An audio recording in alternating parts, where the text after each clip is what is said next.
สบายดีหานเสริมศิลปะเด้ตอนนี้ก็จัดออเดอร์รัวๆเลยเนาะมื้อนี้ส่งไปหลายเครื่องเด้อมื้อนี้เด้อดิเรียนสำหรับนี่แม่นหมดเนาะเรียงแถวอยู่นี่แม่นหมดอันนี้มันคีย์บอร์ด AKX 10S เนาะ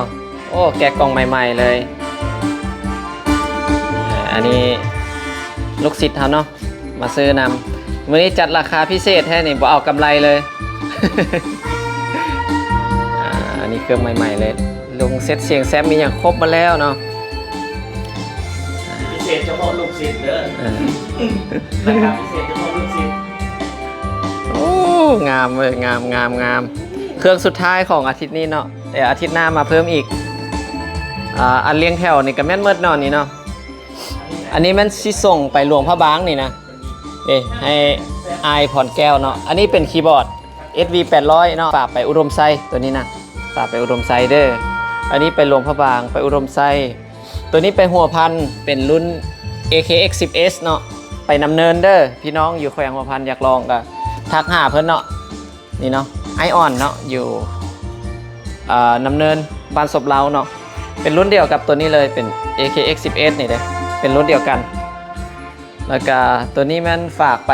ห้วยทรายตัวนี้มัน SV 800เนาะมือนึงอันนี้4เครื่องเรียงแถวอยู่นี่มันจะฝากมือนี้หมดเลยเนาะอันนี้ไปบ่อแก้วไปหัวพัน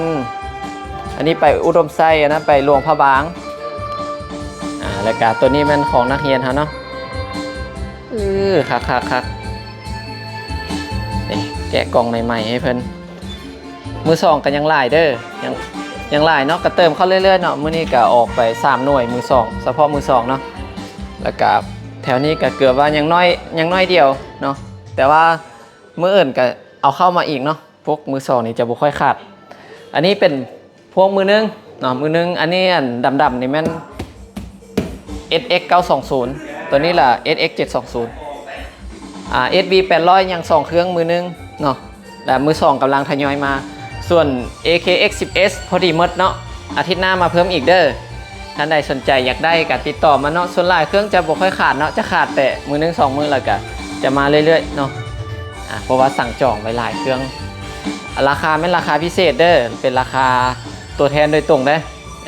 เอาไปดีลกับบริษัทโดยตรงเด้ทั้งบริษัทยามาฮ่าบริษัท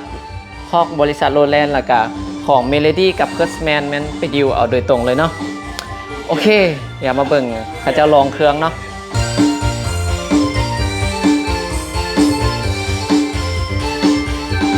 พอดีจบคีย์บอร์ดไปเป็นอาจารย์ได้เลยนี่